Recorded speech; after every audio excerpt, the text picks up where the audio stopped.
When Farloom becomes overrun with void, Hornet knows that she must stop the destruction at its source. In order to do this, she needs the Everbloom, a special flower which repels the void. The flower must be obtained from Hornet's own memories, which she goes inside of with the help of the snail shamans. The mental space she enters is called the Red Memory, and Hornet finds more than just the Everbloom, but other pieces of her past. Let's take a look at the memory from beginning to end and decipher what each part of it represents. First, there's the Red Memory as a whole. As the name refers to, nearly its entirety is tinted with the color red, likely an embodiment of both Hornet's nature and nurture. It may also be related to how she views herself, since several bugs in Farloom call her Red Maiden or similar names. Hornet automatically has the Hunter crest equipped, just as she does upon arriving in Farloom. The initial piece of Hornet's backstory as the Child of Three Queens from Hollow Knight has been confirmed and fully canonized. Certain individuals within the memory, most notably Hera and the White Lady, are aware of the fact that they are memories, as indicated by their dialogue. The first moment Hornet revisits takes place in the Weaver's Den when she is a young child, with the Weavers teaching Hornet to use her silk and wanting her to prove herself more Weaver than Worm. All of the Weavers in the memory have cloaks the same shade of red as Hornet's, and Hornet herself appears to have been given a similar cloak made for her. As the child Hornet manipulates her silk, the Weavers fade away one by one into white mist. This most likely wasn't Hornet literally binding those Weavers' power like she does with the ones she finds in Farloom throughout the events of Silksong. Rather, it represents the Weavers either dying off or departing Hallownest while their skills have been passed down to Hornet. The next scene is set in the Beast Den where Hornet, still a young child, is listening to her mother Hera speak to her. Hera has not yet gone to sleep to become a dreamer, and her face is partially obscured by the shape of the mask which she would be made to wear for the role. Hera is aware that the other Weavers want Hornet to utilize her unique power in a certain way, and she encourages Hornet to choose her own path instead of the one they want her to take. Though the Weavers want Hornet to be more of a Weaver than a Worm, they are obviously aware of that side of her heritage and suspect that it might give her certain power that they don't have, possibly enough to one day usurp Grandmother Silk.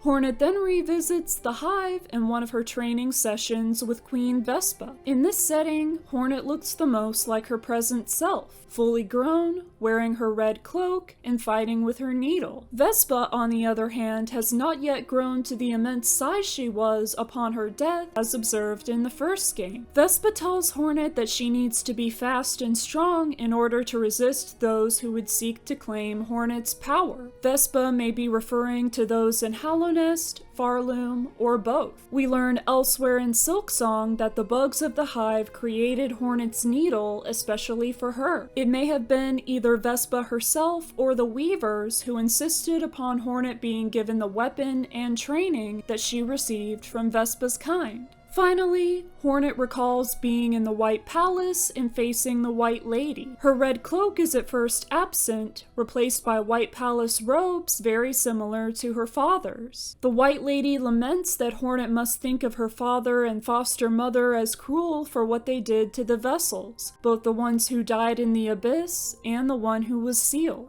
She may also be referring to Hera becoming a dreamer and thus not being there for her daughter. Hornet then transforms into her present self and responds to the White Lady by saying that she knows why the king, queen, and her mother took the actions they did, Hornet herself having come to understand that desperate times call for desperate measures. Hearing this, the manifestation of the White Lady grants Hornet the Everbloom, upon which Hornet wakes up. Since the memory of the White Lady is more recent than the ones of the Weavers and Hera, why must Hornet go so deep in order to access it?